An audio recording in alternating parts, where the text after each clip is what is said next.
The alchemist की कहानी एक युवा गडरिए सैंटियागो की है, जो स्पेन के अंडालुसिया में रहता है।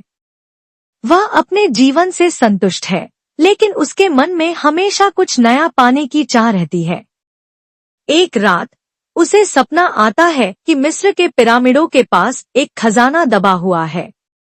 इस सपने ने उसके भीतर उत्सुकता और उम्मीद जगा दी। एक दिन सैंटियागो की मुलाकात एक रहस्यमय बूढ़े आदमी मेल्चीजेडेक से होती है, जो खुद को सालेम का राजा बताता है। वह सैंटियागो को समझाता है कि इस दुनिया में हर किसी का एक पर्सनल लेजेंड होता है, यानी जीवन का उद्देश्य।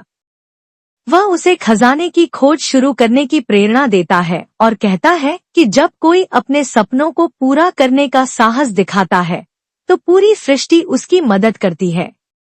अपना झुंड बेचकर सैंटियागो अपनी यात्रा शुरू करता है। उसने सोचा कि यह सफर आसान होगा, लेकिन शुरुआत में ही उसे ठगा गया और वह लगभग सब कुछ खो बैठा। इसके बावजूद उसने हार नहीं मानी और एक क्रिस्टल व्यापारी के साथ काम करना शुरू किया। वहां उसने व्यापार और धैर्य की कला सीखी, जिससे उसे अपने सपनों को पूरा करने का साहस मिला। रेगिस्तान के रास्ते में सैंटियागो की मुलाकात एक अंग्रेज विद्वान से होती है, जो अल्केमी के रहस्यों की तलाश में है।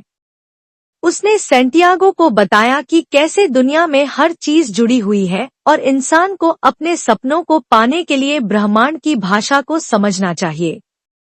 रेगिस्तान की यात्रा के दौरान सैंटियागो फातिमा नाम की एक सुंदर और साधारण लड़की से मिलता है। फातिमा सैंटियागो को सच्चे प्रेम का महत्व सिखाती है और उससे कहती है कि उसे अपने सपनों का पीछा करते रहना चाहिए, क्योंकि सच्चा प्रेम कभी भी सपनों में बाधा नहीं बनता। अंत में सैंटियागो की मुलाकात एक अल्केमिस्ट से होती है, जो उसे सिखाता है कि कैसे अपनी आत्मा की शक्ति और ब्रह्मांड के संकेतों को समझा जाए।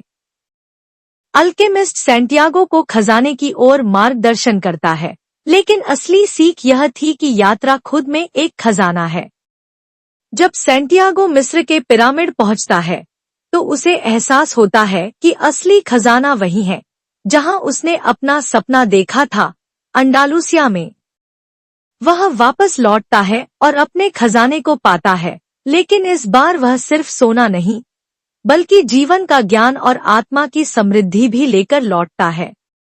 यह कहानी सिखाती है कि असली खजाना अपने सपनों का पीछा करने, जीवन की कठिनाइयों से